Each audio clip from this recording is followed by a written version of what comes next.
आज के वीडियो में हम देखने वाले हैं movements in India, environmental movements जो इंडिया में हुए उससे रिलेटेड ये टॉपिक चिपको मूवमेंट। ये टॉपिक जो है ये मेंशन है बीएड के एग्ज़ाम में, बीएड का जो करिकुलम है उसमें, और भी जो एग्ज़ाम होते हैं, जो अंडर ग्रेजुएट्स एग्ज़ाम होते हैं उसके अंदर भी एनवायरमेंट अब एक सब्जेक्ट होने लगा है, तो उसमें भी ये टॉपिक है। तो ये पूरा एक पूरा का पूरा इसमें इसके अंदर दिया गया है जो मैं आपको करा रही हूँ, तो आप इसको एज अ नोट्स भी ले सकते हैं। So it's my personal notes. So let's start.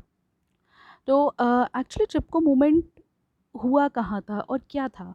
तो ये जो चिपको मूवमेंट था ये एक नॉन वायलेंट और एनवायरमेंटल मूवमेंट था जो कि चमोली डिस्ट्रिक्ट ऑफ उत्तराखंड में हुआ। कब हुआ? 1970s में हुआ।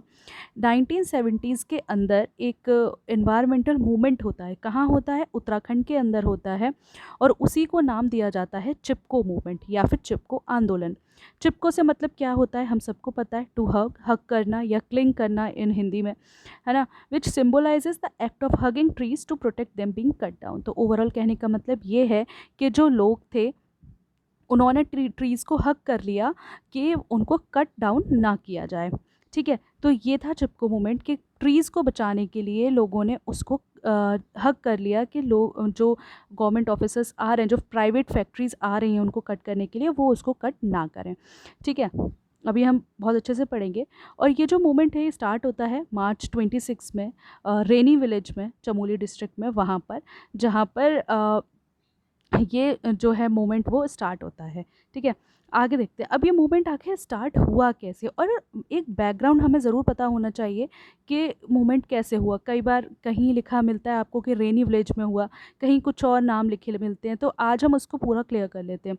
तो हुआ क्या, जो पहला चिपको मूवमेंट है इससे भी वो 1973 में, हम मॉडर्न चिपको मूवमेंट की बात कर रहे हैं, हम उसकी बात नहीं कर रहे जो खेजड़ी ट्रीज़ का हुआ था, जिसका अमृता देवी जोधपुर में जो हुआ था उसकी बात नहीं कर रहे। ये मॉडर्न चिपको मूवमेंट है जिसके बारे में मेंशन है, और उसको हम अलग से पढ़ेंगे जो अमृता देवी वाला है। ठीक है, तो क्या हुआ कि 1970s के अंदर एक बात हुई कि साइनो इंडियन कॉन्फ्लिक्ट हुई, मतलब चाइना और इंडिया के अंदर कॉन्फ्लिक्ट हो रहा था, जिसकी वजह से जो है अब जब वो कॉन्फ्लिक्ट ख़त्म हो गई तो वहाँ पर जो उत्तराखंड है, जो वो वाली अलकनंदा की पूरी वैली है, वहाँ पर क्या है, प्राइवेट ओनर्स आने लगे वहाँ के जो ट्रीज़ थे उनको लेने के लिए कि वो अपनी फैक्ट्रीज़ उन्हें बनानी थी।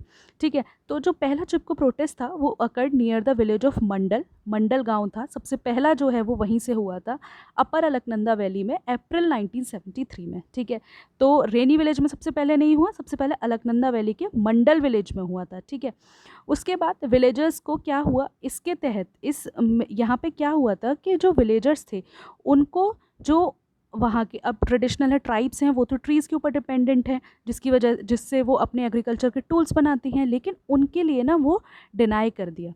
ठीक है, और उसके अलावा मतलब मना कर दिया लोकल्स को कि आप इस ये जो ट्री है इसको यूज़ नहीं कर सकते अपने लिए।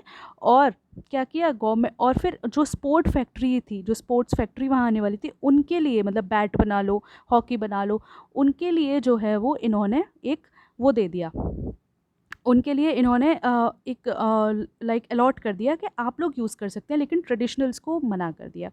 ठीक है, तो फिर क्या हुआ आगे, अब इन लोगों ने वो किया, प्रोटेस्ट की, अपील्स जो हैं वो पहले की, तो उसके लिए चंडी प्रसाद भट्ट और जो थे उन्होंने एक लीड लिया, और जब वो अपील्स जो हैं वो मना कर दी गई, तो जो चंडी प्रसाद भट्ट थे उन्होंने गांव के लोगों को इकट्ठा किया और villagers into the forest and embrace the trees to prevent logging.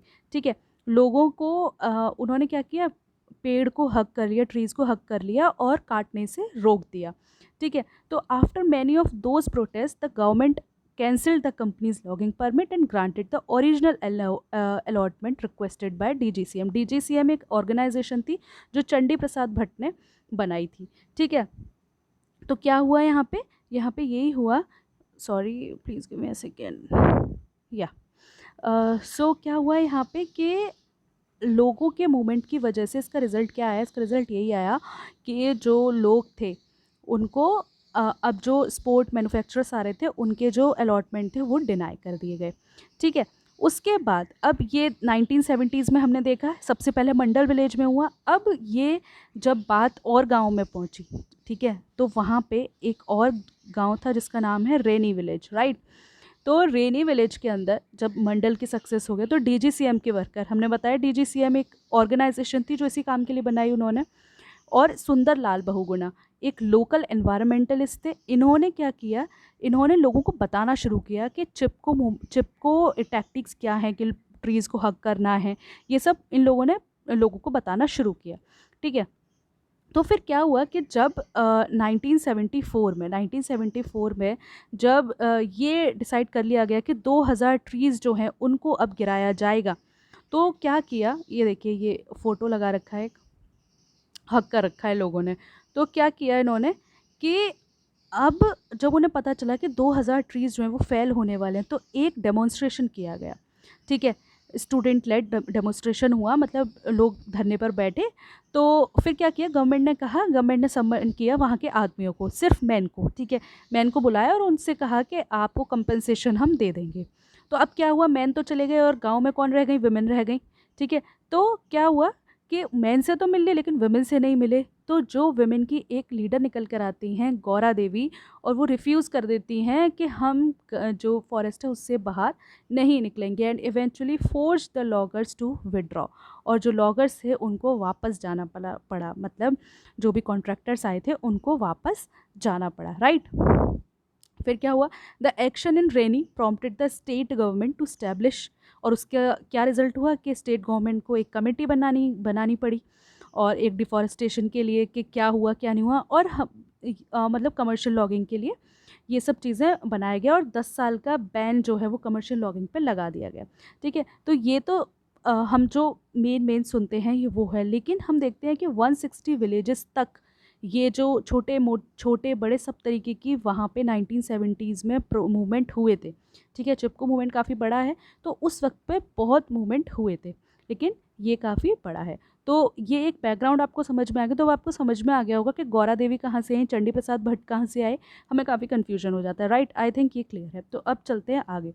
तो कॉजेज़ क्या हैं, कॉजेज़ क्या हैं इसके, चिपको मूवमेंट जो है क्यों हुआ, क्यों हुआ, अब हम जब एग्ज़ाम में लिखेंगे तो हमें causes and all, wait a second, या हमें कॉजेज़ तो लिखने ही पड़ेंगे, तो उसके लिए हमें उसके हिसाब से नोट्स बनाए, ठीक है। तो चिपको मूवमेंट जो था वो ट्रिगर्ड बाय रैम्पेंट डिफॉरेस्टेशन हुआ, कमर्शियल लॉगिंग एक्टिविटीज़ जो हो रही थी उसकी वजह से हो रहा था, जिसकी वजह से लोकल इकोलॉजी और लाइवलीहुड पे फ़र्क आ रहा था। लोग अपना काम नहीं कर पा रहे थे, इंडिजीनियस कम्युनिटीज़ जो ट्राइब्स हैं वो अपना काम नहीं कर पा रही थी, तो ये हुआ, ठीक है। फिर उसके बाद the movement aim to raise awareness about the importance, इसका एम यही था कि फॉरेस्ट के through sustainable forest management demand a ban on commercial logging in the region. तो ये इसके कॉजेज़ थे। तो अब इफ़ेक्ट्स देखते हैं कि अगर इसके इफ़ेक्ट्स क्या हुए। तो भाई सबसे पहला तो हमें पता है 1970s हमने पूरा देखा कि 160 करीब 159 जो हैं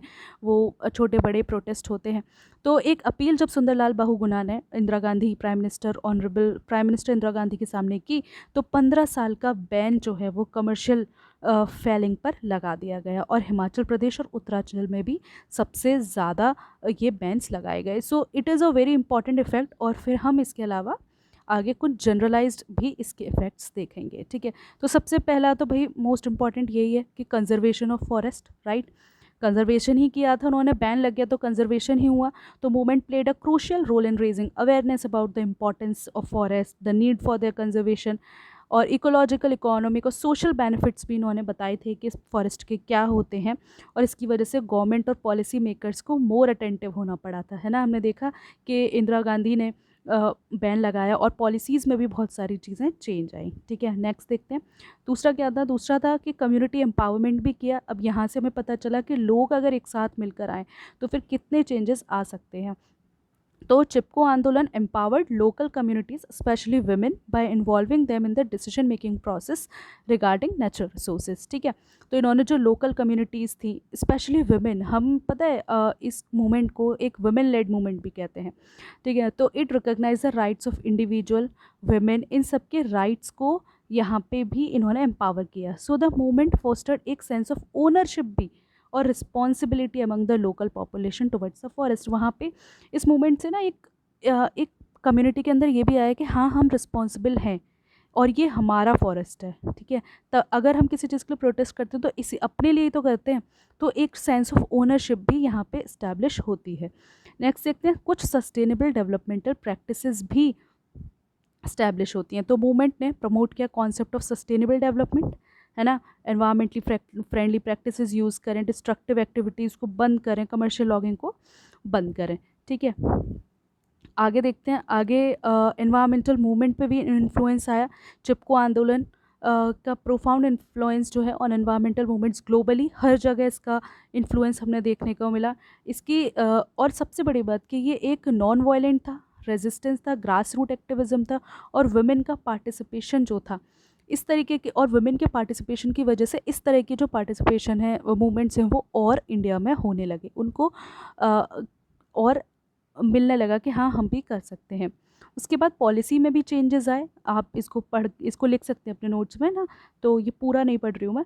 played a role in shaping environmental policies, के हमें किस तरीके की पॉलिसीज़ बनानी चाहिए जिससे कि इकोलॉजी भी अफेक्ट ना हो और सस्टेनेबल यूज़ उनका हो जाए, ठीक है। फिर ग्लोबल रिकॉग्निशन, चिपको आंदोलन को एक ग्लोबल रिकॉग्निशन भी मिला था, मतलब हर जगह इसके बारे में बात हो रही थी, so it gained a global recognition too, ठीक है। तो ये था हमारा आज का वीडियो जो कि चिपको मूवमेंट पे था, एंड आई थिंक ये वीडियो आपको पसंद आया हो। तो आगे की वीडियो में हम एपिको मूवमेंट और खिजरी ट्री वाला, जो कि अमृता देवी के द्वारा बिश्नोई कमेटी के थ्रू किया गया था, तो उसको भी पढ़ेंगे हम। और ये था हमारा क्या चिपको मूवमेंट। सो आप अगर किसी ग्रेजुएशन में है, कहीं पे भी आपका एनवायरनमेंट सब्जेक्ट है, तो आप इसको रेफ़र कर सकते हैं। It's quite